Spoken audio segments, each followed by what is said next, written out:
But why, some say, the moon? Why choose this as our goal? And they may well ask, why climb the highest mountain? Why, 35 years ago, fly the Atlantic? Why does Rice play Texas? We choose to go to the moon. We choose to go to the moon in this decade and do the other things, not because they are easy, but because they are hard.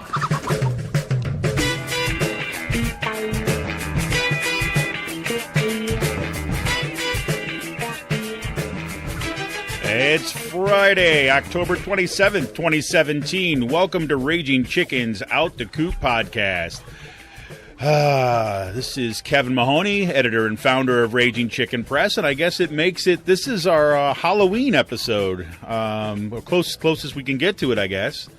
Each week here on Out the Coop, I talk to our Capitol muckraker-in-chief, Sean Kitchen, about the good, the bad, and the ugly in state and national politics. On this week's show, DNC Purge Bernie supporters from party leadership. According to a new poll, a majority of Democrats now hold a favorable view of George W. Bush. And those two things together, they just might give you a pretty good idea about why the Democratic Party is facing a serious fundraising crisis and an expanding debt. Unlike the RNC, by the way. Jeff Flake and Bob Corker are not heroes. Sample that and repeat it as often as you need to. Shock Doctrine full press in Puerto Rico. Verizon says it can save Puerto Rico by ending net neutrality. Two randos in Montana land a $300 million contract to rebuild Puerto Rico's energy grid. Because Montana's next to Puerto Rico. Republican budget paves way for huge redistribution of funds to, you got it, the top 1%. Trump proposes to raise admission to national parks to $70 because we don't like poor people going to national parks. And surprise, surprise, surprise, the big release of the JFK files was fumbled by the Trump administration. Raging Chicken right-to-know request scores big, showing Identity Evropa members putting up flyers at Millersville University. We'll see what story Millersville is going to come out with this time. Pennsylvania State Senator Don White slips in an amendment denying health care rights for transgendered youth into the CHIP reauthorization bill. CHIP, folks. You know, health care for kids. Scott Wagner's campaign manager, Jason High, pictured with Koch Brother operative Matt Brouillette outside of Wagner's campaign office. And guess who was there with a camera? Oh, man. It's probably a good idea to vote against that constitutional amendment or ballot question that's seeking to upend property taxes in PA. Harrisburg police flying helicopters over the city, shining spotlights down as a response to a spate of shootings. Their response? I don't know. Proactive policing, maybe? We'll see. And PA, believe it or not, may finally have a budget. I'll wait. I'll wait until I'm going to celebrate that one. Mike Pence, the vice president and space enthusiast, travels to Lockheed Martin to check out their new space stuff. And it turns out that military contractors are getting increasingly giddy about new business opportunities in space. Pizza Boy's got pumpkin milk sugar, out along with Hop Vision Mosaic and Mango River. Free Will's got its Sour Sunday number 5 coming up this Sunday from 12 to 8. Taza Egyptian Cuisine and the Flying Dutchman food trucks will be on hand to satisfy your tum-tums. And Saucony Creek Brewery in Kutztown is coming up on their first ever Crowler can release. Their crowd-funded pre-sale will feature their latest New England IPA, Thorndor on a Pogo Stick is the name of it. And that's going to come out on Thanksgiving Eve. I got my tickets. I'll be there. So reminder, everybody, tune into the Rick Smith Show on Free Speech TV this and every Saturday at 7 p.m. Eastern. Rick this week was down in St. Louis talking to folks down at the AFL-CIO convention. So I'm not on this week, but check out the show. It's going to be a good one. You can stream the show live at freespeech.org. You can also tune in on Dish Network, DirecTV, or through the Free Speech TV app on Roku. If you missed a show, no problem. Go to thericksmithshow.com and click on the Free Speech TV icon in the sidebar. You like what you hear? Want to support Pull No Punches Progressive Media? We know you want to. Really, we do. We know that. You want to. Become a member of Raging Chicken for as little as $5 a month. Simply go to ragingchickenpress.org and look for the Support and Membership tab. Click Become a Member and you're on your way. Not ready to become a member? No problem. You can make a one-time donation by clicking Donate. And we're coming up on the last 4 days of our back-to-school special. So if you join now through Halloween, at the $10 a month level, we will send you a copy of Mark Bray's new book, Antifa, the Anti-Fascist Handbook. Don't want that? That's okay. I'll send you a Raging Chicken Stay Woke coffee mug instead. Your choice. Become a member, folks. $10 a month. Go to ragingchickenpress.org. Click on that Support and Membership tab. Become a member today. Support this work. Journalism doesn't grow on trees, folks. Oh, boy. Sean, welcome, man. How's it going? Yeah, I'm a little bit tired. My daughter's sick. But so she's over on the couch, kind of crashing over there. But so it's kind of a low-key day here, and it's been a crazy week. Yeah, I'm a little tired as myself. I stayed up till 2:00 in the morning, getting an article ready for this morning. I had to get up at 8 at least to move my car, so I didn't get slapped with a $30 ticket because it's street cleaning day out here in Harrisburg. Oh, and I was going to get my coffee. And some guy on the street waved me down as I'm going down this one-way street with just one lane, pretty much. Yeah. To give his car a jump, so I jumped his car for him. We're outside the Little Lamps in Uptown, and I feel the good vibes coming off today. 'Cause I helped someone out at 7:30 in the morning, as I'm still half asleep looking for my coffee. Yeah, you got your good Samaritan. Do a good deed daily. Yeah, there you go. Oh, there you go. Well, and you did it. Look at that. You're still working on that, huh? It's a good job.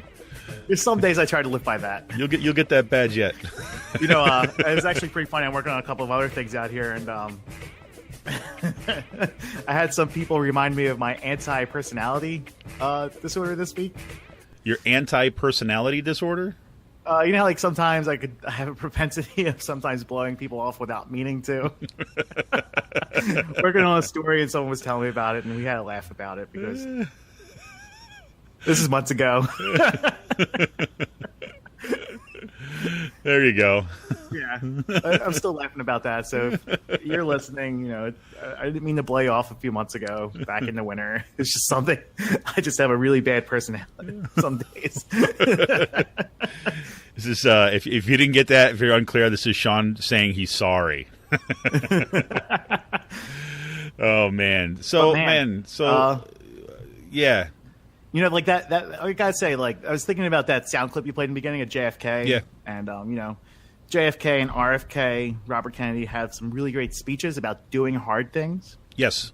One of the we don't do things because they're easy, we do them because we're hard. Yeah. From JFK, and RFK, I think, was misquoted a couple of times saying, "I dream of things that never were," and ask why not. Yeah. That's certainly not the mottos of the modern Democratic Party these days. No, it is not. It is absolutely not. Well, that's why exactly why I thought that I wanted to, after the whole the JFK file release debacle this week, I wanted to have a quote from him. And again, everyone knows, ask not what you can do for your country, that kind of thing. But I wanted to kind of go, remind myself of some of the speeches, and that one just really stood out, right, for exactly this reason, where it started in such stark contrast to what's been going on in the Democratic Party. I mean, why have free public higher education? Because it's too hard. Why have universal health care? Because it's too hard. One of the bastions of the Democratic Party over the past 100 years is the Kennedy family. That's right. and they always talked about doing things because they were hard, or dream of things that never were and ask why not. That's right. It's interesting. Yeah, go ahead. Sorry. I know. Now our modern Democratic Party is like, it's too hard. We're going to lose votes. We can't run as liberals. We'll lose to Donald Trump if we do that. No, and you know what? Here's what's interesting too, as well. This runs. We've talked about Lily Geismer's book or her stuff that kind of charting basically the kind of the shift in the Republic or in the Democratic Party away from its kind of working class roots, moving more towards a professional class. Thomas Frank has written about this. We've talked about this on the show. Talk about that. What's that? That's exactly what he talked about in the Keystone Progress Summit. Exactly. And, I was just reading this book. It's called The Devil's Bargain, Steve Bannon, Donald Trump, and the Storming of the Presidency. And what was interesting is Bannon grew up, Irish Catholic working class, right, down in Norfolk, Norfolk, Virginia, I think. That might be wrong, but it's something like that. And what was interesting in this book, kind of recalling some of Bannon's history growing up, is that his parents were like die-hard Kennedy supporters. I mean, part of it was because Irish Catholic, right? I mean, that's part of it. But part of it was that what we heard in that speech and what you're just highlighting here, right, is that idea that you're going to fight for things, right? That you actually got a position and you're going to go after it. It's hard. You're not afraid of hard work to get things done. And, my dad, when my dad was younger, he saw JFK in a parade, neighborhood parade, Juniata, Philadelphia, lower northeast, the river wards, like that middle area between Kensington, which has always been a poor ghetto for immigrants going back hundreds. It's this neighborhood was founded, to Juniata, which is like one of the first neighborhoods outside of the river wards of Fishtown, Kensington, Port Richmond, to have like a front yard. It was a status symbol, right? Yep. And it was an Irish working class union neighborhood. And my dad was a kid at the point, 1960. JFK was on his campaign, and he was involved with the Little League opening day parade. Like my dad saw JFK as a kid, as a child, a 7 or 8 year old, of him sitting on a car with the Little League opening day baseball team. This is the memories that generation has of him. No, that's right. That's right. And now you look at what's going on. It's like, if you recall, there were some folks back when the DNC was kind of choosing its new leader, right? I mean, we talked. I mean, Sean and I were both, advocates of Keith Ellison, right? To go on there. I think I was probably even a little bit more softer on Tom Perez than Sean was, right? Kind of see like, well, look, the guy, he wouldn't be he's not my choice, but he's not a horrible position, not a horrible person. But we're getting to see why Obama was so keen on making sure, he recruited Perez at the last minute to get him in there. It has everything to do with control over the party. Not whether or not Perez has leans, favorably when it comes to this labor law, that labor law. And that was really, it's becoming clear now more than ever that really what was at stake in the party fight. Delegates. Well, this is just it. There's still going to be super delegates, and that's especially because in this purge. So basically, what happened is that Perez just announced basically purging a whole series of Berniecrats, like others and other progressives that have been supportive of Bernie or were supportive of Keith Ellison, and they kicked him out of leadership positions. And it's funny. It's like one of the people that was kicked out was James Zogby, right, who is the president of the Arab American Institute. And he's from actually Utica, New York, my hometown. And his brother is the pollster, Zogby polls. And when I moved to Washington D.C., he was I was the first person I really went to meet, right, and just sat down and he kind of invited me over just to kind of talk about D.C. and things like this. And he has been he's been on the DNC for a while, but they kicked him to the curb. And some news outlets are looking at what's happened and they're saying, well, actually, yes, some of these people have been removed that have been there for a while, but there's more Bernie, kind of pro-Bernie people that are getting kind of brought on, like new people. So it looks on the very surface of things that, maybe it's this even exchange.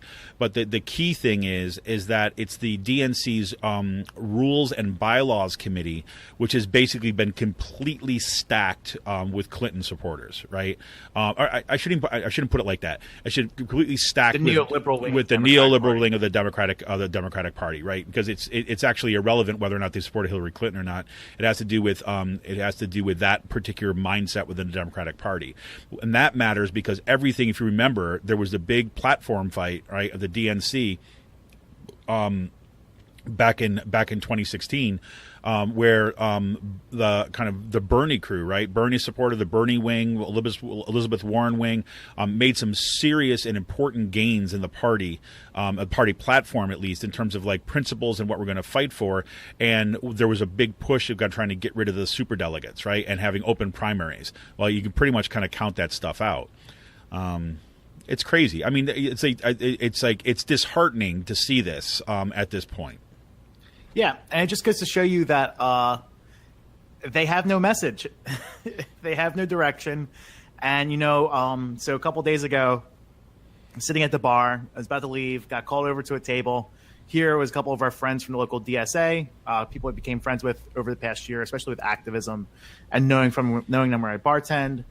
And a DSA member from Seattle was coming home, and he wanted to meet up with a couple of DSA folks.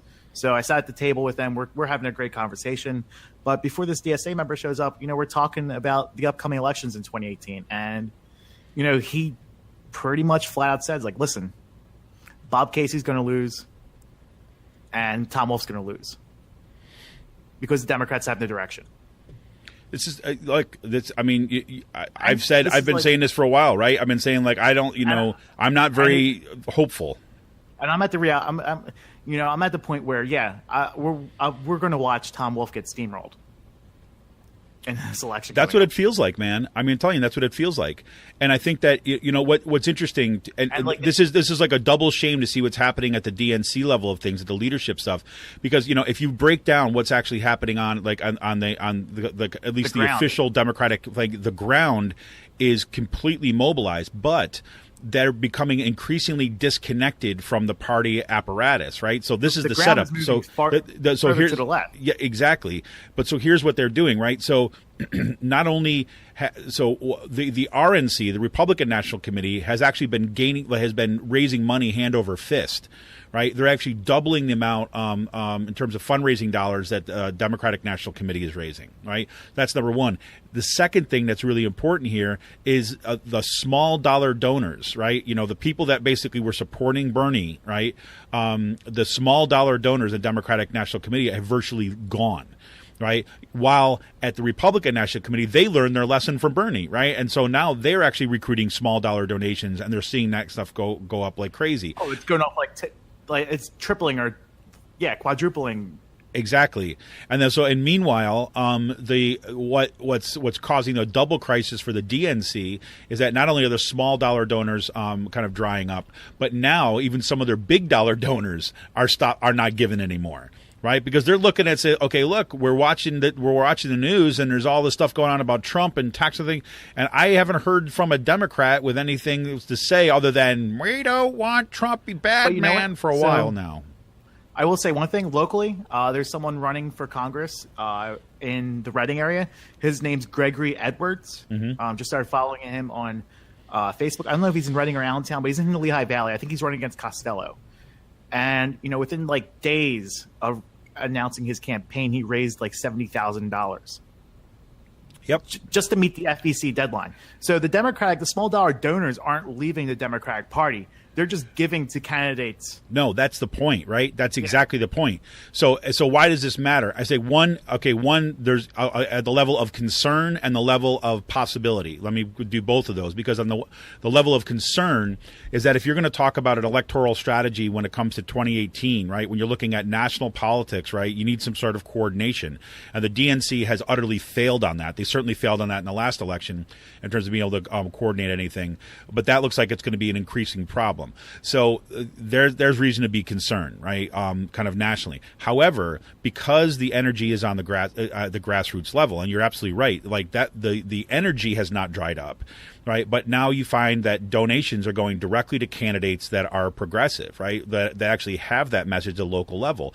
So why there's possibility there, I think, for the left, right, is that you're seeing to see this kind of increasing separation between kind of like the grassroots on the left, right, who are actually involved in any kind of electoral politics and any kind of directly or indirectly affiliated with the Democratic Party. They're going like full steam ahead, and the distance is growing then between them and the National Party, and that's only good for the long haul. And we're also seeing, I think we talked about this a couple weeks ago, but organizations like DSA, Democratic Socialists of America, their numbers are continuing to rise. They just hit 30,000 members, and, we had this conversation at the bar the other night. You know what? Charlottesville was the reason why I became a DSA member. I was talking about becoming a DSA member for a few years now, but you know what? They've hit 20,000, 25,000 people within the past year, 30,000. And it was time to put my money where my mouth's at and support an organization like this. And that's what people are starting to do. No, absolutely. And you could see, and the fact is, if you look at right now, if you look at, say, millennials, like, as a kind of generational class, you have a higher percentage, like, huge number of millennials, like when you ask them about their political affiliation, they talk about it as being independent, right? But they're independent and definitely lean heavily towards kind of progressive left stuff, like, people that are no longer really afraid of the word socialism, right? People that are basically re-energizing the DSA at the ground level. All that stuff is important, and you can see again that kind of separation. And you got these two things that go on. One, you sent me this or put this up for the notes, and it just blew my mind. But it reminds me that we're not talking here in this poll. We're not talking about people who may have voted Democrat, right? We're talking about people who call themselves Democrats or are registered Democrats, because there's a new poll that came out and say by a slim majority of Democrats now hold a favorable view of George W. Bush, right? So, and this is which is like, it blows my mind. It blows like mind fucking blown here, because I grew up during the George W. Bush era. I grew up watching my dad lose 2 factory jobs, becoming a security guard, working for like less than half of what he used to make as a union worker. And, I grew up watching the Iraq War. I knew so I might have said this 1,000 times before, but one of the more defining moments in my life was the day the Iraq War started. I was in 8th grade.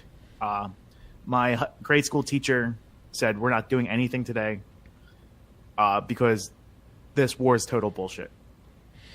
She said that as a non-unionized worker, pretty much, in a Catholic school, grade school. And she spent the whole entire day explaining why this war was unjust and not needed. And frankly, it's one of the largest war crimes I'll ever see in my lifetime. Absolutely. I mean, he killed over 1 million innocent people for oil. Well, let's be clear too. And the whole thing, they went to war, right, on a bed of lies, right? I mean, the whole thing. We're in a perpetual war, and Obama continued that war. This is a failure on Obama's part. Obama continued the war in Afghanistan. He expanded the war in the Middle East, in Africa. What happened in Niger this past week, or Niger, is not okay. You can say something about Trump, but there's also an indictment on Obama and Obama's dirty wars. If you want to listen to a good podcast on this, check this past week's Intercepted with Jeremy Scahill, because he completely rips into the Obama administration over what happened. But but one of the defining moments of my political life, first defining moments, is this teacher in grade school, and she's like, "This is bullshit." Yeah, and spent the whole day, 8 hours that day, explaining why this was a horrible atrocity. Well, and it was, and the fact that you have like a slim majority of Democrats, right, who are now saying that this guy, they have a favorable view of this guy. It shows you the kind of the utter amnesia in the party. Resistance folks on Twitter. Yeah, exactly. Okay, well, he spoke out against Trump, so he must be good. Well, no, but this is the deal, though. Shittiest president, speaking about the shittiest president ever. Look, if you kind of shift away from a politics based upon principle and ideas to one that's about image, right, and PR, this is what happens. Right. So then anybody who comes out against and because all they can do is they can focus on Trump. Like this is all the core of it. Right. The whole idea like of what we saw in Hillary Clinton's campaign. Right. Her campaign to kind of emphasize Trump bad man. Right. For that to be kind of part of it, but really be devoid of a lot of overt kind of messaging, unlike what we saw with the Bernie Sanders campaign. So we're seeing the same kind of stuff here. If you've got all these party, people who are wedded to the Democratic Party thinking that's the winner, and they're still operating from that premise, so that it doesn't matter that, Jeff Flake and Bob Corker have voted with Donald Trump 100% of the time, right? It doesn't matter because they came out and said Trump bad man. And then Corker and Flake went to go on to screw people over out of class action lawsuits hours after Flake came out on the Senate floor against Donald Trump. Exactly. Yeah. It's like anytime, these folks that have come out, these Democrats who come out and try to celebrate, Flake, he's a reasonable. All they're doing is they're increasing his cachet. Right. They're basically giving him cover so that he can have more influence, get his nice little corporate job as he lands out there, because there's no courage in what he did. If he wanted to actually seriously do this, then he would have stayed and he would have fought. Right. He would have fought against Trump within the Senate, but he won't do that. He decided to roll over. There's no resistance in rolling over. Flake, Corker, Charlie Dent out here in Pennsylvania, they all decided to retire or not run for re-election because it got hard. Because it was good. Because they had a challenger for the first time in their career. Yep. Or they got flanked from the right and they didn't feel like fighting. You know what they're doing by doing that? They're leaving their party, the party they want to take back, the party that they want good Republicans to take back. Well, guess what? They're responsible. They're leaving that party open to assholes like Roy Moore, Kid Rock, and others becoming politicians in this country. That's what they're doing. Absolutely. And they're leaving this party open to be ran by this fascist, racist Steve Bannon. That's right. And Bannon is Bannon is barnstorming. This is why I'm reading. I'm reading. I read that book on Bannon. I'm reading some other stuff. I'm reading Milo Yiannopoulos' book right now. Because I think we got to understand where these attacks are going to come and how they're going to happen, because these are the folks who are left with the energy in their party, because these so-called principled Republicans, right, are just basically saying, I have these principles, so I'm leaving. Which is the freaking most cowardice thing you could do in political life, is to say, I have these principles, and in order to preserve my personal integrity, so I don't have to get my hands dirty, or I don't have to kind of fight or anything like this, I'm just going to leave. Right? It's sick. It's like people who are only interested in their own personal identity, their own personal brand, and that's it. Crazy. And so meanwhile, so you got this, exactly you said about the class action lawsuit. They voted for this right afterwards. And, I don't remember them standing up, right, and fighting on the floor, offering legislation to make sure that, say, for example, Puerto Rico is taken care of. It turns out, it's insane. It turns out that Puerto Rico's got FEMA had a big plan for Puerto Rico if something like this happens, right? It had all spelled out, right? But guess what? It just didn't get executed, right? And everyone's, maybe it's because there's no one running FEMA right now. There's nobody running the freaking government right now, right? With it kind of directive stuff. It's like, well, that's not true. These are brown people, so they don't count. No, that's exactly it. It's also like 50% of the country don't even think Puerto Ricans are U.S. citizens. No, that's right. But I think, ultimately people like, Jeff Flake, Bob Corker, and the entire Republican Party, and probably some of the Democrats too as well. But the entire Republican Party, they look at Puerto Rico and they say, look, Everything's devastated. Ching, ching, ching, yeah, ching, we ching. know how this is going to play out now. All those questions that we had about how are they going to deal with the debt and everything, we're basically going to do what we've been wanting to do for a long time, is hand it over to private interest, right? So this is one blew my mind, right? There was this a great piece in The Intercept by Li Fong, who basically he just blew my mind. This is like the day that basically. Oops, I clicked on the wrong one. But this basically showing that what happened that after like the same week that all this other kind of stuff was going on, Jeff Flake's all stuff was going on. Verizon comes out and basically says, yeah, we've got a good solution for helping out what's going on in Puerto Rico. We just need to end net neutrality, right? So we can throttle like bandwidth. Like, it made absolutely no sense, but people got on board. Verizon's looking to do this. We're going to use Puerto Rico as an excuse for this. We will do this investment in Puerto Rico to help build stuff out, but we're going to have to get rid of net neutrality, right? And then meanwhile, you've got the kind of the two randos in Montana, right? From with their 2-person company, right? Disaster response company up there in Montana gets a contract for Puerto Rico. Like the privateers in Puerto Rico decide we're not going to kind of call in our kind of mutual aid agreement stuff, right, from people who are actually close there. No. Instead of doing what they've done at all the other hurricane areas around the country, they're going to say, nah, instead of actually asking the people who know what they're doing and that we have a relationship with, instead of asking them to come to help, we're going to look for a private contractor, right, to give our money to.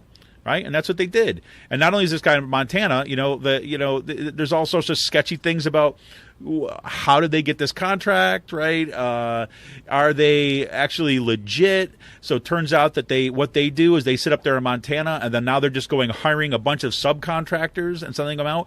I mean, this is like disaster capitalism, like a wave of it right now.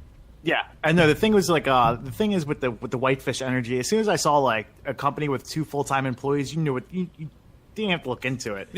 you knew what the business model was. Yes, we're just going to subcontract all this out to everyone else, part-time workers, non-union. We're not going to this is just going to be the poor people. We're going to cut rate. It's going to be shitty. It's going to be like Halliburton all over again. Yep. Pretty much like Halliburton and all those other war contractors in Iraq building bases with shoddy work and shoddy craftsmanship. Man. This might be the biggest naked example of grift out there. Yeah, it's pretty stark. It's blatant. It's pretty. I mean, it's like, what do you do with something like that? I mean, and the thing is there's no one standing in the way. You know what I mean? Yeah, where's Jeff Flake at with this? Where's Bob Corker? Where's Charlie Dent? How come they're not screaming about this? They're still taking their victory laps from their speeches and stuff. They're just, oh man, there's it's no just resistance crazy. to them. No, exactly. But and again, it's like, where are the Democrats on this, right? I mean, you get a few sound bites here and there, but there's no coherent push, right? Again, from at the national level, and like it or not, is that's where a lot of this stuff breaks through. I mean, yeah, you get some of this stuff on the Sunday morning talk shows and things like this, but that's not enough, right? I mean, you need to be pushing hard in the streets if you're going to have any kind of serious resistance. Where's Elizabeth Warren been on this? Why has she been muzzled up? Yeah, it's a good question. That's a good question. I mean, she's been good in some hearings that have been that have been going on, but it's like, I'm not hearing anything, and I frankly, I don't know. This is without going too far all the way into this is all the DNC's fault. I mean, some of it has to do with what the media is focusing on too as well, right? And where the shiny things are and what's getting the ratings. But it's been odd. It's been odd to see a real lack of strong Democratic voices coming out, in the state, especially when there's what the hell is there to lose right now? Is like Republicans control every branch of government; they're going to push it through. So now is the time to assert your agenda, and instead they're spending more time purging the Bernie people, right? The most popular movement in the country right now. So purge them from the movement, or from the party, because that's going to help out. But I don't know. I don't know. And then in the meantime, so you got that. The one I think they had any kind of shiny, or not shiny, but kind of potential good news there. If you remember a couple weeks back, we talked about this on the podcast, is that we had Tesla basically came out and said that, put out a tweet, said, hey, maybe we can help Puerto Rico out with doing solar. And the governor of Puerto Rico, tweeted back, said, hey, yeah, okay, let's talk. Well, it turns out they did talk, right? Elon Musk kind of followed through on that. And this past week, the first solar grid went up to basically power an entire hospital. They basically took over an entire, this big parking lot area, and they said in order to power the hospital, they needed this big area, and they got set it up, and Elon Musk was tweeting pictures out and basically saying, yep, we've got the first one done, we're going to go on to the next one. Now, I have no idea what the terms of that is. Right? I don't know if that's also just going to be another corporate giveaway, or if that's actually going to be a kind of investment for the long term. Don't know. But at the very least, it's like the fact it took Tesla, right, less than 3 weeks to get that up and running, right? And still, the federal government is leaving, I don't know, anywhere, depending on the day, anywhere between 12 and 21% of the people in Puerto Rico with power, right? The rest of them, screw them. So, there we go. So that's the one bright side of it, I guess, Sean. Yeah, maybe. So, I thought the other thing, I thought of you this week, especially when thinking that, you're probably very happy to know that Donald Trump is making moves to help preserve national parks. You mean privatize them and hand them off to the energy owners or the extraction industry at this point? Well, no, I mean, no, not exactly. He just wants to do that too as well. But that's the only way to keep wild things wild, Sean. Right? So I mean, that oil derrick looks very natural, and it's yes, exactly. But more importantly, right? He wants to raise the emission fees to the national parks to up to about $70. So that'll keep the riffraff away. Right, so that the people with the money can go to the national parks and not have to be disturbed so much with the working class and the poor to coming to national parks. Yeah, I like the I that might be the idea, but I also like the idea that someone put up online that this is actually a way to drive attendance down in order for them to make the excuse that our parks are failing and that we have to sell them off. That's a good point. Well, that would be consistent, wouldn't it? And that's freaking frightening. I mean, this is like privatize the goods, get rid of it, and then do the thing do it where we have to sell off the parks because they're not profitable anymore. Oh yeah, the joy. But I hope this doesn't go through, because that would be a real shame. And again, I also say it's all. Not and also, this is coming from the same guy who forced taxpayers to spend millions of dollars on his private fucking jet fees. Yep. Crazy, man. Crazy. Yep. So, you get that fee going up, and you also look at the Senate budget that just kind of went through that's looking to cut about more than 1,200 park employees. So this fits right into what you're just saying. You kind of cut all these employees, basically services go down, the costs go up, and there we go. Right? Might as well sell it off. Great future. So looking at my kids right now thinking... And all these parks are also overpriced to begin with.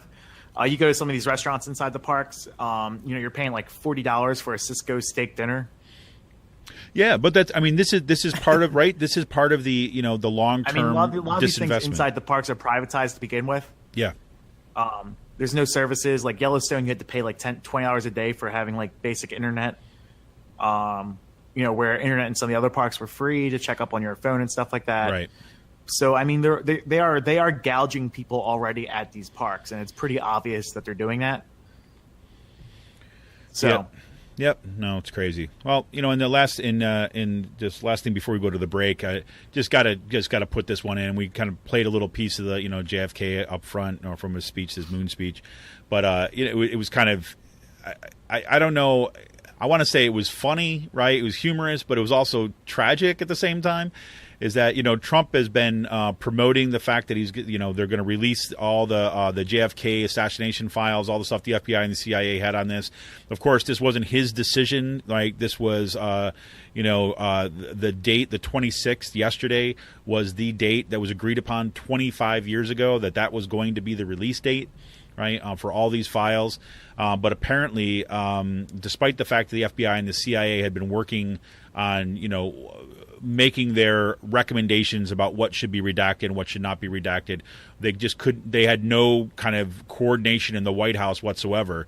So despite the fact that Trump was saying, yes, it's all coming out, transparency in government, we're going to send all this stuff, finally stuff is going to be out there, that people were sitting around waiting for something to happen, waiting for the files to release. They never get released all day long. And then suddenly they're like 7 o'clock at night, 7:30 at night or something, they release some of the files and say that now there's a new release date for April, and no real explanation other than the fact that, because there are some national security concerns. And it just basically comes down to the fact is like, look, you've got a White House, or you got Trump is basically thinking that if he just says stuff, that it just magically happens in the world, that it doesn't require any actual work. Right, but guess what? Right, it requires work. Right, it's not as simply as just like shouting into the wind. So, I want to know: are they going to find the files of Ted Cruz's father? Of course, right. Popping off JFK. Of course, that's the conspiracy. Right. That's why Trump wants him out so bad. Right, so he can finally say, "See, lying Ted's dad did it, just like I said in the debates. Or I didn't really say it in the debates. I was just saying some people said that." Right. So. Wouldn't that be crazy though if a file came out that did say that, and that would be like the craziest thing ever. I have to check the authenticity of that first.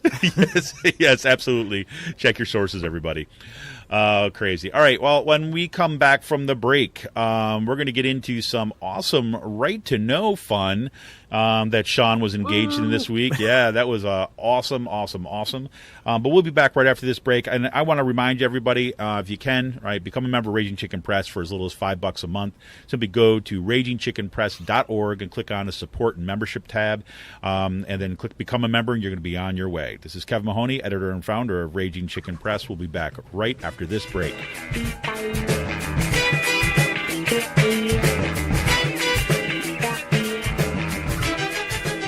I'm Rick Smith, and this is Labor History in 2.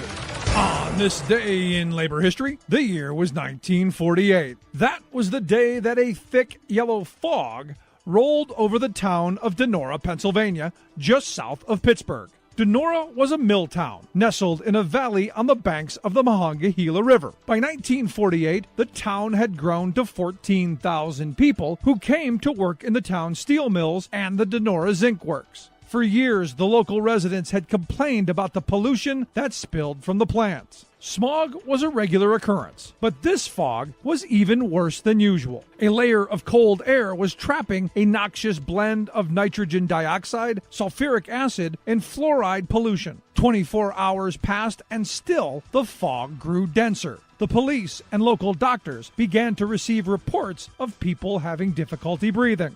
The fog had become so thick that residents could not see to drive. For 5 days, the smog hung over the town until a rain began to break it up. Nearly half of the town's residents became ill. 20 died. U.S. Steel refused to take blame for the fog, even though they continued to run the plant as the deadly toxins continued to build. According to a 2010 article by the Pittsburgh Post-Gazette, despite the efforts of industry to cast the tragedy as an act of God, the fatalities in Donora received national attention. The event changed the way air pollution was viewed, moving it rapidly from an aesthetic issue to a public health concern, and spurred local, state, and federal officials to control toxic air pollution. In 2008, a smog museum opened with the motto, "Clean air starts here."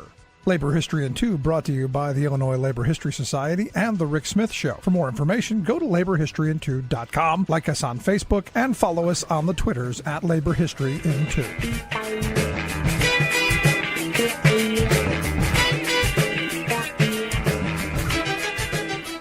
Welcome back to Raging Chicken's Out the Coop podcast. And before we jump right into this, I got one thing to say, Sean. Smile for the camera. I know I love you better. Man, you got the right to know bomb this week. Yes, so this is actually like the second right to know request. We had I had a hit on this year, starting to get better at these things, I guess. Last month, about a week after we published our initial reporting on white nationalist recruitment posters from Identity Evropa going up on Millersville and Elizabethtown's campus, I decided to file a right to know request. I did some more digging around with officials at both schools, and I decided to file a right to know request aimed at Millersville University, asking for images regarding the people putting these posters up within a certain time period. And I forgot about it, to be honest with you, that I posted them because they take 30 days to get back. And I was on my way to work, got an email, my phone went off, looked at it, it's like right to know request granted. And I'm like, today's going to be a good day, boys. So, yeah, walk us through a little bit about what you got. So basically, they were given 4 images. I put 3 up because 2 of them were pretty much the same. 3 images of 2 Identity Evropa members putting posters up on Millersville University's campus in the McNary Library and the Winter Center for Visual and Performing Arts, whatever that is. Performing Arts Center. Visual and Performing Arts Center. So I got that right. This 2 things. One, we know the identities of these people. One of the people pictured in it was Ian Hoffman. He was arrested at the Charlottesville Unite the Right rally. He was arrested Friday night at the University of Virginia for assault and battery. The other person in the photos is William Clark, who is the Pennsylvania coordinator for Identity Evropa and also the regional coordinator for the group. And he was the guy, people remember a couple of weeks back, we were talking about the launch of this new podcast where you had, what's his face? Richard Spencer was on. No. Ian McLaren. I'm sorry, Ian McLaren. My fault. Ian McLaren was on. I get all these races confused. They all look the same to me, Sean. Yeah, especially with their haircuts. Yes, exactly. It's kind of like pompadour, comb over. And here's my pair of khakis and my white shirt, and I've got my great new haircut that is so hip, right? And I'm going to go on and I'm going to talk about how the white is right and stuff. Yeah. I hear they're really big on Grindr, but I'm not sure. I can't verify that. But anyway, so again, we highlighted that because there was McLaren was on this podcast with this newly launched podcast talking about what happened in Lancaster. And Sean flagged it. We kind of listened to it and kind of checked it out. You could see that they were saying we are going to kind of like mobilize and we're going to put a concerted effort into recruiting in Pennsylvania, which we have been talking about for a while now. All right, especially targeting college campuses. So and this was that guy, right? That guy right there from that podcast, right, sitting there putting up those flyers, despite what William Millersville Clark had said. What's that? Yes, from William Clark. And, if we recall, at the time, Millersville University released a statement on Twitter, of all places, to say, so I want to read you a quick sentence. This paragraph here. Administrators from Millersville and Elizabethtown issued differing messages after the recruiting posters were found on their campuses. Elizabethtown College President Carl J. Squatera released 2 lengthy statements condemning distribution of white nationalist slogans and flyers within days of their discovery. Millersville University, however, claimed that the university police believe posters were photoshopped on Millersville landmarks, or they put them up, took pictures, then took them down when confronted by students on Twitter. Millersville officials then released a canned statement that the signs that espouse white supremacist and neo-Nazi philosophies do not fall in line with their university-branded epic campus values. There you go. And here we have pictures of them. These aren't fake. These aren't Photoshop. These are actually security camera footage of them putting photos up on campus around Millersville campus. And what makes that that statement coming from Millersville and what comes, about their tweets about this so disgusting is because now we know they had the information that showed otherwise. Right? They had the information basically showing that no, white supremacists were on their campus and they were doing this stuff. And instead, they made these kind of insinuating comments that somehow that it was made like a false flag operation, that it was actually like people, liberals or left, who were putting them up there to make people think that this was going on. That's sick. And also they had a seminar going on that night when students confronted them that they should go listen to the person of color go speak about this and he'll take care of everything, instead of actually coming up with a response from the university or the administrators itself. It took them 2 days to release their canned statement, which is pretty much the same freaking statement the administration released after the Charlottesville race riot happened. Yeah, and I'll tell you, it's like, I've got a little bit of a history with Millersville on this one too as well, because if you remember a few years back when the posse universities were kind of covertly trying to change their gun policies, right? They wanted to be able to allow more guns on campus and things like this, and they were doing it very much on the sly, not in the public view, and we caught it at Kutztown, and so started realizing that it wasn't just Kutztown this was happening; it was happening across the state, and it turned out that Millersville was one that was flagged early on as one that had already changed its policies. And I was back and forth multiple times with their university relations department, asking them pointed questions about their policy, and they just denied that they had changed any policy and all this stuff. And it turns out no, they were some of the leaders on it. But they just have that kind of history that they're just going to ignore you. They're going to lie to you. They're going to tell you half truths.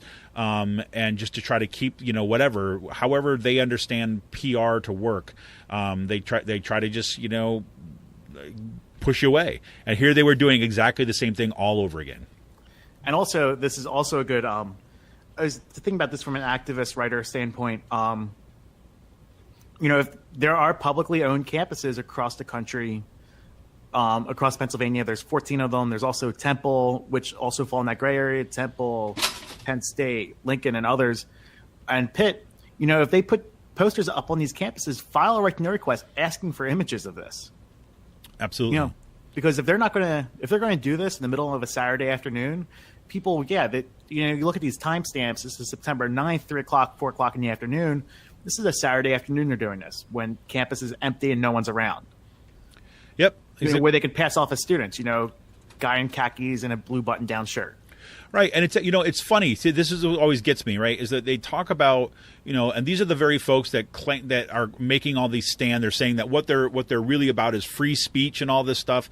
Well, look, if you're really about free speech, why is it that you're kind of like hiding behind putting these things up on, like in the cover of darkness or over the weekends where nobody's around and that kind of stuff, right? If you're supposedly so superior and that you're so much about free speech, why wouldn't you just be going out in the bright middle of the day putting these things up? Right. It's just one of these things. It is about campaigns of harassment and intimidation, and as they go about trying to recruit kind of disaffected college students in order to kind of bring them over into the white supremacist fold. I mean, it's not a good thing. Yeah. So, this is a good victory for us through the right to know process. And, if you're at a public university or this happens at your university, it has public dollars going into it, file a right to know request.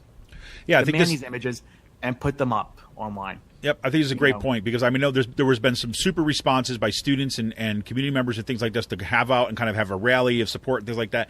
That's great, right? I mean, keep on doing that stuff. But then this is kind of like a next step in thinking about strategy. Okay, how do we kind of respond kind of effectively? How do we make sure that we know who we're talking about? How do we actually kind of like fight back, right? I mean, basically fight back and say that no, you can't just kind of intimidate people in the cover of darkness and then go, in your little troll corners and kind of like laugh to each other.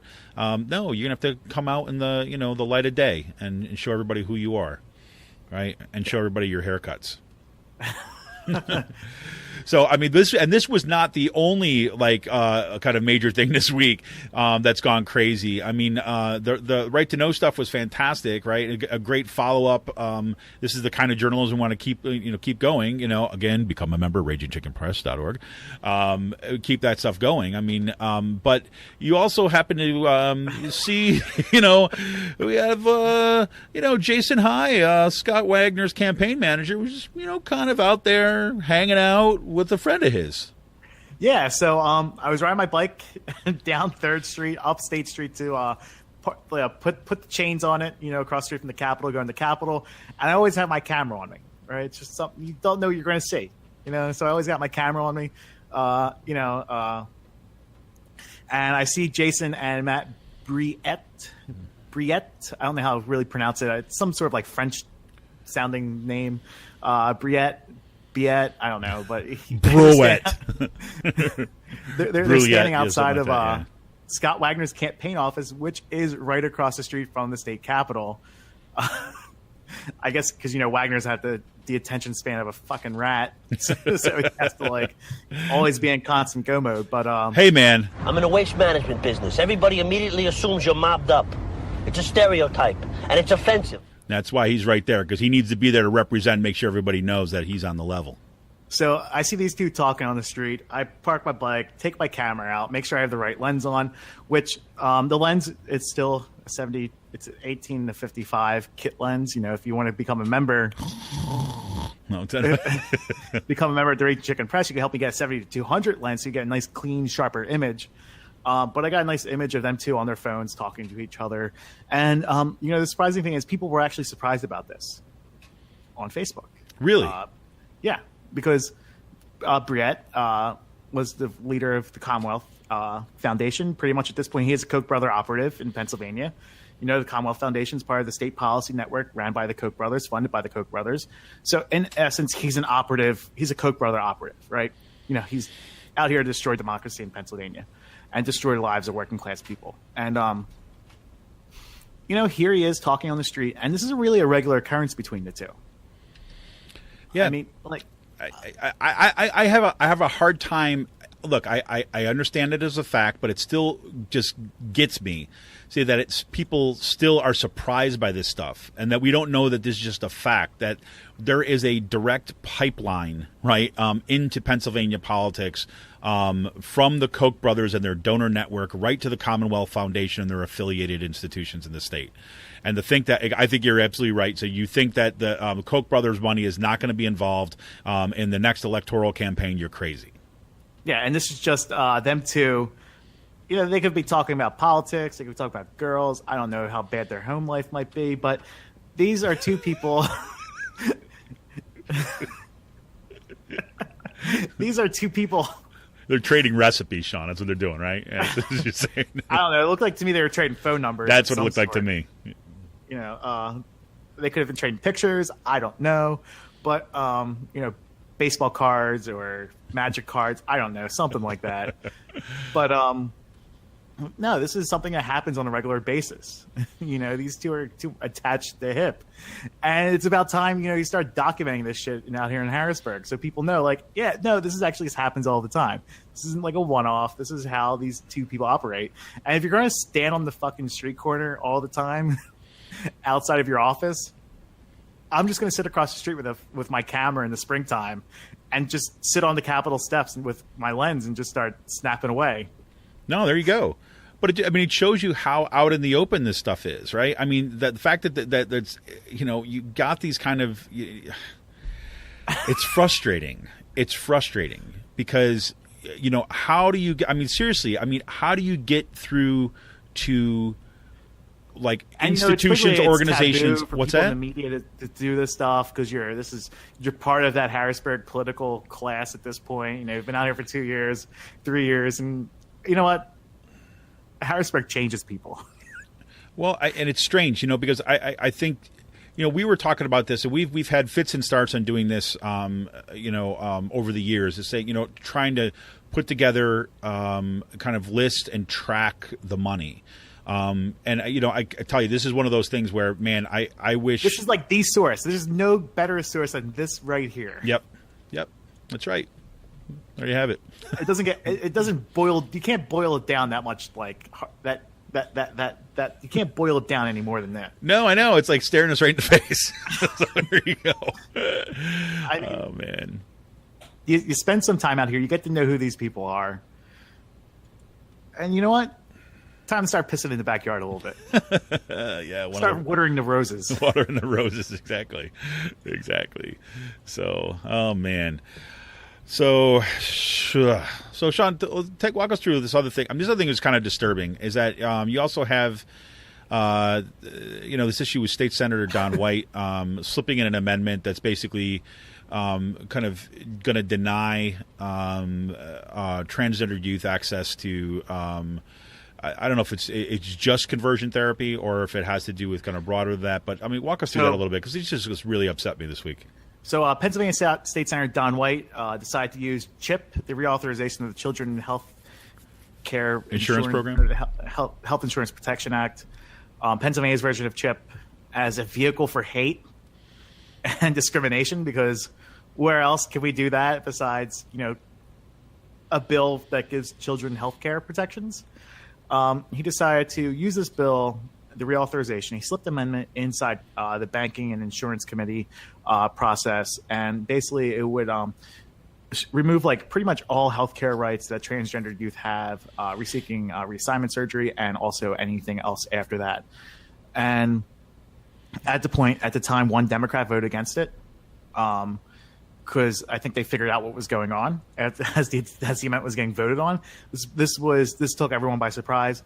When this came up for a floor vote later on in the week, that language was stripped out. But the one thing that still remained was going after reassignment surgery for transgendered youth. And every Democrat and I think 2 Republicans voted against it. So they were able to pull off enough votes away from this where it was a veto-proof majority. And Tom Wolf said if this bill makes it to his desk in its current language, he will veto the bill. So there are at least, I didn't check who voted for it, who voted against it, but at least there are 2 Republicans who were good enough to vote against this and not give this bill a veto-proof supermajority. Yeah, at least through 2018, right? Because if that money comes in and then, because now those 2 people, I guarantee you right now that those 2 Republicans that voted against this now are on a list somewhere, right, of potential targets. If they don't get back in line with a certain kind of group of people, then they will be the objects of, primaries, right? They will be the objects of pressures from the big money. So they'll pull a flake and roll over. Yeah, and they'll talk about their principles so they want to go out by saying this is what I believe, and the reason I believe so strongly in my principles that I'm going to stay and I'm going to leave this to you guys to figure out, right? I mean, that's the nuts. Oh boy. But the good news, maybe, I don't know. I don't even think this is good news. I just think it's just come on already, people. Is that Pennsylvania may have a budget. And that doesn't come with a qualifier of good budget. It just comes with a fact that it may actually have a budget. This has been, going on since June. That the, Republicans passed a spending plan. They're all sure they did it on time, but they had no idea how they were going to pay for it. They're going to pay for it through expanded gambling, video gaming terminals, expanded slots, basically setting up more mini casinos across the state. Vice taxes at this point, pretty much. Picking on, people you're going to balance the budget. Since they're not raising any taxes, it's going to be, transferring of more money. If this gaming expansion stuff goes through, basically you're going to raise taxes off of those who have gambling addiction issues. Yeah, well, in gaming, again, according to kind of WHYY, did a story on this too as well. It's all different, but gaming is actually, yes, it's there, right? They want the expansion of that. They're saying that this is going to be part of the revenue, But, so for example, the House, the budget initially earmarked about $265 million for gaming revenue. But the version of the expansion that's out there now is going to come on less, maybe about $200 million for this fiscal year, and $90 to $100 million in the years after that. But so you've got that, and that's nowhere near enough to plug the budget holes in this state, the kind of systemic deficits. So what's going to happen? Well, they're going to actually about $1.5 billion is going to be in borrowing against the state's tobacco settlement fund. So you're going to borrow against that, and you're going to be paid back with interest over the next 20 years. So guess who's paying for it? We're paying for it, right? They're just looking for a way of not talking about this as being taxation, but instead we're going in further debt, taking on more debt instead of actually raising revenue now. So we're kicking it off down the road to our kids, the next generation, and so on. And then they're also doing these internal fund transfers and minor tax increases that would fill about a few $100 million more. Right, so they're doing, again, it's all the gains. Everything that the S&P kind of listed as the reason why Pennsylvania's credit is being downgraded, here it is again. These are their solutions. This is the best they got. Yeah. I think that Mike Schlossberg out there in Allentown, he did a Facebook live video when kind of they talked about the budget for the first time, and he's pretty smart about this stuff, and he looked at it and said, look, this doesn't solve the problem, but he also expressed a certain degree of exasperation. Because it's just sucking all the air out of being able to do anything right now, that so many people just want to get it over, right? Because you got to be able to move on, because nothing's going to happen. And I think that's really, this budget is going to pass, well, we'll see. I'm not going to say it's going to pass yet. We'll see when it's done. Next week, maybe we'll be able to report whether it's actually gone through yet. Oh, also another fun thing that happened this week. My Eagles are 6-1. Oh yeah. That's you know why that is? That's getting all the Eagles fans just kind of like all riled up and get your hopes up enough so it can be crushed later on. That's what that's about. Because we're going to Super Bowl this year. Yeah. Never heard that before. So let me just go on a little bit of a sports tangent. I have gone from passive observer this Eagles team to all right, we're going to the Super Bowl this year, and we might win. We're going 12-4, first round bye, home field advantage in the playoffs. There's going to be an NFC Championship game at the Link, and Carson Wentz is the savior. But as this is going on, 3 Eagles players actually were up at the Capitol this week. Mm-hmm. Malcolm Jenkins, Torrey Smith, and Chris Long, all of whom have been participating in the national anthem protests, and they were advocating for a safe, I think, legislation that would make it easier for ex-felons or ex-criminals to get jobs. And they start this thing called the Players Coalition. This is a response. This is a legislative response from this group, newly formed group of football players around the country to start making an impact within state legislatures and local communities around the country. So, people are saying, well, they're just taking a knee. They're spoiled millionaires, blah, blah, blah. These guys were up here less than 12 hours after a hard hit in Monday Night Football game, and pushing for these reforms within our local communities. Man, that's awesome. Yeah, I had no idea. That's fantastic. I'm so happy to hear that. ACLU was holding this event. One of the things is Andy Hoover has been doing a great job. He's now the communications director at the ACLU, and he's been hanging out with these football players for about a year, for months now. So that's pretty awesome. People want to say, well, what are you doing for our community and everything? What are you doing for the community?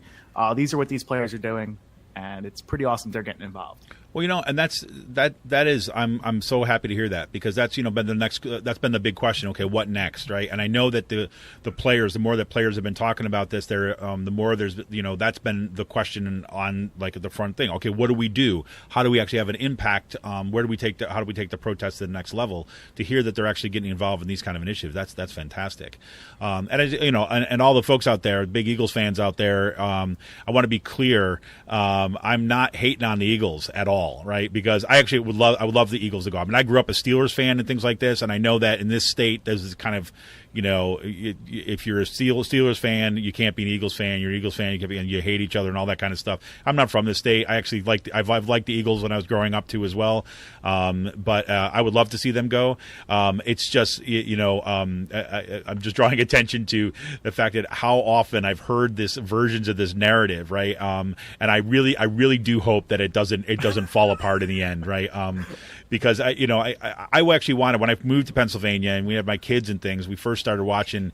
My son was born right before the Phillies won the World Series, right? So I actually watched the World Series. He had a lot of trouble sleeping, right? So he wouldn't sleep for more than an hour and a half at a time. So I would, take him up and walk around with him. And so I, watched the World Series with my newborn son, right? kind of in my arms and trying to rock him to sleep and stuff. So, and I was all psyched for them to, whoever they choose to do, whoever to be. But it's been fun. We go to Eagles games. I've been to a couple Phillies games, and I'd like to, love to see them do well because it's tragic. I mean, it really is. I mean, just the pain that people have felt for so long. I know it's just a sport, but also one of the things that these players have done, Chris Long has donated every single game check this year to establishing a scholarship fund in Charlottesville, Virginia, his hometown, as a response to what happened in Charlottesville over the summer. Awesome. So, he's one of the first white players to actively take part in this protest, too. And he decided to donate millions of dollars of salary this year. He's not taking a single game check, and donating that to establishing a scholarship fund for underprivileged youth in the Charlottesville area as a response to the white nationalists, like those we were talking about earlier in this segment, who came to his hometown and caused a lot of trouble and murdered someone. So this is his response to that. There you go. All right. Well, good that. All right. So before we hit the break, what's up with the helicopters in Harrisburg? Since we're talking about police, I guess we got to talk about the other issues. Yeah, exactly. Flip it over. There's been a spate of recent shootings in Harrisburg. A couple of murders within our neighborhood. Just drug-related issues. And so as a response to this, the police captains and the chief are teaming up with the Pennsylvania State Police, and they're flying a helicopter. They've been flying a helicopter now for about a week straight over our neighborhood and other neighborhoods, especially those where a lot of minorities live, and just shining a spotlight down on people who are walking their dog, parking their cars, or just simply walking the streets, walking back from a bar or something like that. Pretty much doing this police state stuff instead of doing actual community policing. We're seeing a shift in this. This is just a continuation from them getting $70,000 in riot gear. There's a lot of violence happening, not in the neighborhoods, but on the weekends on 2nd Street, where all the bars are at 2-3 o'clock in the morning. And a lot of this violence is coming from a bunch of white people from the West Shore who don't live in the city, who have no connections to the city, but they're just coming down here drinking and getting in drunken bar fights. Yeah. Oh man. So I mean, I get. Here's the thing that's and they're calling it proactive policing. Well, here's this. Yeah, exactly. More Orwellian rhetoric. But this is where it's so tricky, right? Because you can see how easy it is for someone to say, okay, look, okay, if there's a crime problem, people are getting killed, right? The fact that you've got police that are paying more attention, that's a good thing, right? But, what people got to remember is that, okay, but what would be the way that you respond to that is that you put uniformed police officers on the beat walking around, right? Like in the community, right? Not having this kind of removed, Terminator-esque spotlight being kind of like running through the streets. I mean, there's a reason that every kind of like dystopian science fiction future thing is like has the scenes of the helicopters with the spotlights looking down, right? Because it's that distance between the community and the policing that is part of the problem. You know what this reminded me of? Completely different circumstances, I know, but it was either Jeremy Scahill's reporting or Christopher Hastings' reporting on drone strikes happening and how people in these communities could hear the drones flying over them at nighttime. Here I'm laying in bed till 1-2 o'clock in the morning, hearing nothing but a helicopter flying over my neighborhood. As it's not like it's. I don't feel threatened. I'm infuriated by this. They're wasting resources by flying these helicopters, but shining a spotlight when the real crux to the drug problem in this area is right across the river in these poor white rundown areas. Some of these areas on the West Shore that never get policed because of their skin color.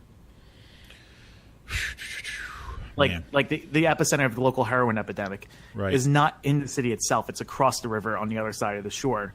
But because there's that racial divide and there's that class divide between Harrisburg, Steelton, and Paxton and the other side of the river, we're the ones who have to deal with the police security. There you have it. There you have it, folks. Nothing but joy. Nothing but joy. So, but it's true. I mean, look. I mean, this is just more evidence of look. We know the problems.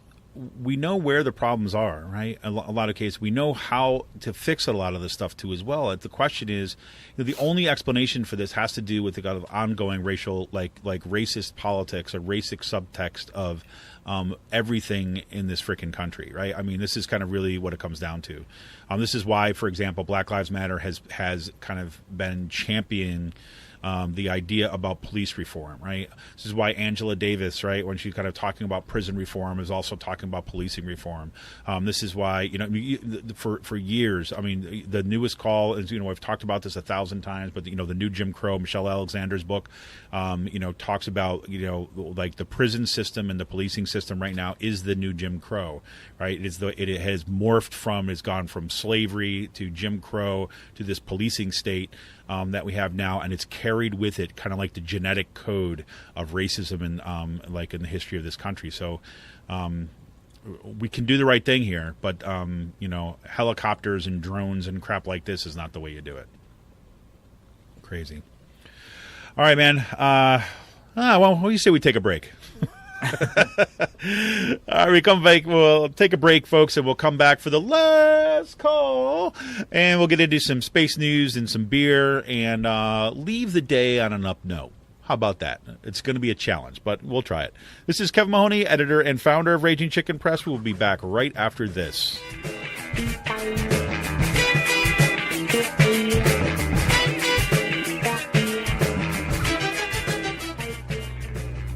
This is Kevin Mahoney, editor and founder of Raging Chicken Press. Over the past 6 years, we've brought unapologetic, progressive, activist media to Pennsylvania and beyond. We've helped hold those in power accountable and shine a light on some amazing activist work. We've broken national stories and established a reputation as an aggressive, independent media site. As newsrooms close and traditional journalists lose their jobs, hard-hitting investigative news suffers. If we care about our democracy, we have to find new sustainable models of journalism. And frankly, no one's going to do it for us. After the Trump election, we dug in even deeper. Thanks to some longtime members, one-time donations, and a shift in other resources, we brought on more writers and started paying them. Now we're doubling down and want to expand our infrastructure and pay our writers even more. We need to invest in our media if we have a chance to resist the unprecedented assault on democracy, working families, women's rights, and our planet. History will remember the choices we make today. So take a minute to become a member of Raging Chicken Press. For as little as $5 a month, the price of a local craft beer or a cup of coffee, you will be supporting homegrown progressive journalists and media activists. Go to RagingChickenPress.org and click on the Support and Membership tab to become a member. Leave a one-time donation or learn about other ways that you can help. We don't have billionaire backers. Keeping progressive, activist media going strong depends on you. Thank you for all your help and support. Keep up the fight.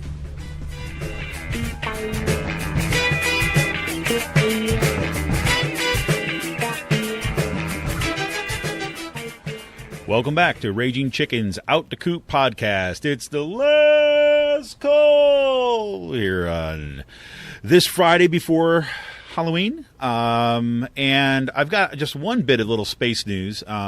there's a bunch of stuff I was looking through, but I just wanted to kind of foreground one thing that I thought was kind of interesting this week. And it's a follow-up on what we talked about a couple weeks ago. If you remember, Vice President Mike Pence, he's a big space head, and he was there for the relaunch of the National Space Council. And one of the things that I said is this is one of the things we got to watch out for, because this is, in my mind, the beginning of the play, right, for the full-on privatization efforts in space. This is galactic capitalism, and it is getting ready to launch, no pun intended. And, and Pence is, he's quiet about this. He keeps on pushing this. And he was down in, where was he? Not in D.C. He was basically visiting kind of Lockheed Martin and, just to kind of check out what's happening in the space business and all that other kinds of stuff. But he was out visiting there, and it was about by Denver, Colorado. And the point of it was to look at some of this kind of NASA's new InSight Mars lander spacecraft. But there was a bigger kind of context for this. And so this is from Space News. So let me just I'll read you this piece of it. It says, quote, Pence is the face of Trump administration's push to, quote, lead in space again, unquote, giving the industry a confidence boost and a show of political support for the U.S. space programs, even as the budgetary outlook remains murky. Top defense firms with large space portfolios like Lockheed Martin, Boeing, and Northrop Grumman are likely to benefit as space increasingly is viewed as a contested environment where the United States will be challenged by rising powers. Military contractors see new business opportunities and are positioning to compete as the market continues to be reshaped by commercial players. Boom, that's it right there.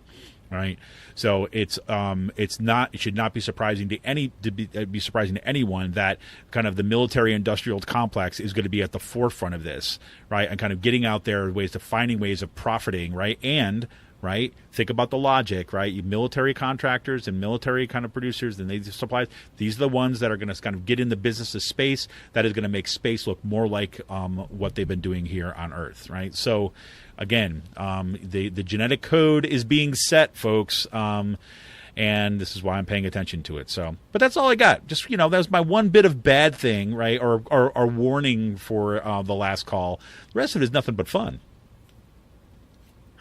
So, Pizza Boy, man, what's up? Yeah, we got three good beer releases this week. There's a legendary pumpkin milk sugar IPA that's been released. If you like pumpkin beers, you'll enjoy this one. So I'm sure you're loving it. I mean, I don't want to put you in a bad position at all. I mean, given the fact that you're an employer and everything like that, but there's the Hop Vision Mosaic that got released. Over that. Really great, and then Mango River, which is very limited. They released about 50 cases of it. They'll definitely be gone by the weekend. So if you're listening to this today, come by and pick it up. Yeah, the Mango River, both Mango River and Hop Vision Mosaic, they've done this before, right? Yes. Yeah, because I remember both of them, and they're both absolutely fantastic. I mean, I think you actually brought me some of the Mosaic, the Hop Vision Mosaic at one point. And I actually think I had the Mango River. I don't remember if you brought it to me, but I actually had it out in Harrisburg too as well, and that is fantastic. Yeah. So good deal. So in the bad news of the beer news part, if you remember last week on the show, I was kind of talking about the Oktoberfest, right? Free Will was having an Oktoberfest on Sunday from 12 to 5. I was all excited about going, but then a bunch of stuff kind of fell off the cart. So my grandmother, who's 99 years old, they found out they thought she was going to pass away last weekend. So basically, I scratched my plans for Sunday. I drove out to Buffalo on Saturday night. Spent the day with her and came back on Sunday, but in true grandma form, right? She's a Spitfire, this woman. She's amazing. She's basically on Monday, after all the family had been out there and stuff, she was basically wanting to get back up in her wheelchair and go visit her friends and get pushed around and do that. So she's still hanging in there, but yeah, so I didn't get a chance to get out there at Oktoberfest last week. I hope that those of you who did make it out there had a good time, because it looked like it was pretty awesome. But it's on the flip side of that, so I'm going to give it another go this weekend. Free Will has got its Sour Sunday number 5 this coming Sunday from 12 to 8 right here in Percy. And there's going to be Taza Egyptian cuisine, and the Flying Dutchman food trucks will be out there for your tum-tums, which should be pretty cool. So I'm looking forward to that, because I still have the sours, the ones that I gave you, right? The sours that they had just come out with were fantastic. There's going to be a whole bunch of other sours on tap. I'm looking forward to checking those out. So nice. I'm looking forward to try those sours. I'm going to hold on to them for a little bit. Yeah. When the Eagles do make it to the Super Bowl, I might open one of them up and drink it. There you have it. No, that's a good one. They had a can release. I can't remember if I talked about it last week or not, but there's one that's called Lord Business. It was again, I believe it's New England IPA. It's like Lord, and it was great. So I went there. I was bummed that I missed the release, and so last Friday, I think after a podcast, I went back out there, and I went back out there to just get some of the Lord Business, and I can't remember what else I picked up. But then I was getting ready to cash out, and I looked over and I saw that there's the sours. They still had some of the sours left for the new releases, and I had drank 2 of them that week, so I'm like, I better replenish my stock. So I grabbed a couple more of those because they're so good. Yeah, I'm crazy. So then the other end of things, out in Kutztown, right? Kutztown, it's been a while since I talked about Saucony Creek, and part just because I haven't had any time. I haven't had time to get out there to kind of see what's going on. So, but I was out there this week, and I was actually picking up. Let me get the name for you in a minute. But they have this. It's called Unicorn something Unicorn. I'll get it in a minute. But they had this unicorn beer that I wanted to try for a while. So I was searching through their page beforehand to see what they had on tap and stuff. And it turns out that they are getting ready to have their first ever can release, or crowler release, I should say. They got the machine, and they're doing it by doing a crowd-funded pre-sale. It's going to be a New England IPA called Thorinder on a Pogo Stick. And it's going to be released on Thanksgiving Eve, but they've got a Facebook page up there that has a link to Eventbrite where you can get your tickets. I've already got mine, so I'm going to be out there on Thanksgiving Eve to pick up my my beer, assuming that it gets funded. It looks like it's going pretty good. But check that out. There's a link in the show notes today too as well. So yeah, it'll be good. So, Sean, the other thing that you got going on this week is that, dude, you're doing some freaking reps, man. You got doing some serious, gym out working and doing the barbell squats and everything, man. You're posting your numbers. Well, you gotta stay in shape to fight the fascists. Yeah. Or just stay in shape to shame the fascists. Well, yeah, they're not heavy weights, that's for sure. No, I have to every time that I see you post that stuff, I just have to just use the chud. Chud. I'm on my way up to deadlifting and squatting 315 pounds. The gym, the Y has a good hex bar in the basement, so it makes it a lot easier to do deadlifts. So you're not killing yourself trying to deadlift the barbell. And then I started doing split squats, which those hurt. I don't know what you're talking about. I don't know what you're talking about because I don't do them. It's better for you to say it than me, because I was about to say that. I know. I can see it on your face, to decide, do I want to say that? No, I'll say it myself. I opened the door for you to see if you would take it. Oh, my God. It's crazy. That's crazy. So what else you got going on for the weekend? Not much. I'll be working, watching the Eagles game at work on Sunday. There you go. The name of that beer, by the way, is Unicorns on a Zamboni. I knew it was a good name. Unicorns on a Zamboni. I had that this week. It's excellent. So if you are out in the Kutztown area, kind of pick it out. Pick some up or go in and taste some. It's really, really super. I should post a link to this too as well, because there's a great picture they have online. They've been doing people dressing up and putting on a big unicorn mask and holding up the beer and stuff like this. But my favorite picture has come out so far is someone in the unicorn whatever costume head wearing a NASA shirt. So it's totally up my alley. Cool. Anything we should be looking out for the week, Sean? Nah, nothing really. Nothing really. I don't know what's going on next week. You doing anything for Halloween? Working. Are you working on Halloween? Yeah, the township where we were at changed their Halloween night to actually on Halloween. Usually it used to be a week before. Mm-hmm. So I'll be working until probably 6, 7 o'clock at night, going for a couple hours leave, which is pretty nice. Sign up for an easy shift. And then I'll be out early. Not doing any Halloween parties or anything like that, but are you gonna dress up for work, Sean? Well, I'm actually thinking about shaving my beard, get my hair cut, do the SS undercut, and just get the puff going. Dude, you should do it. You should wear a pair of khakis and a white button down. Yeah, or it's maybe a size too small. It makes my chest go out, and you can see how big the forearms, the guns are. The guns. I'll dress up like a white supremacist. Yeah, there you go. Oh my God, that'd be funny. Oh, I've got my Star Trek Discovery uniform that I'll be wearing around. Oh, that's good. Yeah, got to do that. Oh man, well, hey, I wish everybody a happy and safe Halloween this coming week. I hope you have a good one. I get to go to my kids have a Halloween parade at their school today. So I can see that. Unfortunately, my daughter's not going to be able to make it because she's sick. But my son is going to be there. He's got this awesome costume that my wife made. It's I don't know if you've seen these things online, but my wife made this one where he's got it's a big giant teddy bear, right? But then there's these fake legs. Right, so it looks like we put it on, and he's got this thing, so it looks like the teddy bear is going to be carrying around on his back. So that'll be pretty cool. He's very excited about it, but that's cool.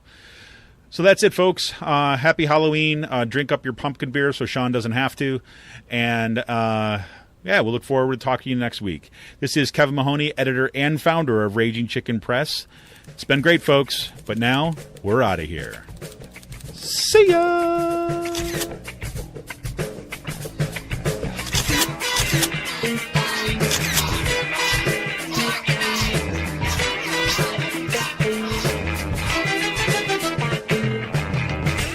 But why, some say, the moon? Why choose this as our goal? And they may well ask, why climb the highest mountain? Why, 35 years ago, fly the Atlantic? Why does Rice play Texas? We choose to go to the moon. We choose to go to the moon in this decade and do the other things, not because they are easy, but because they are hard.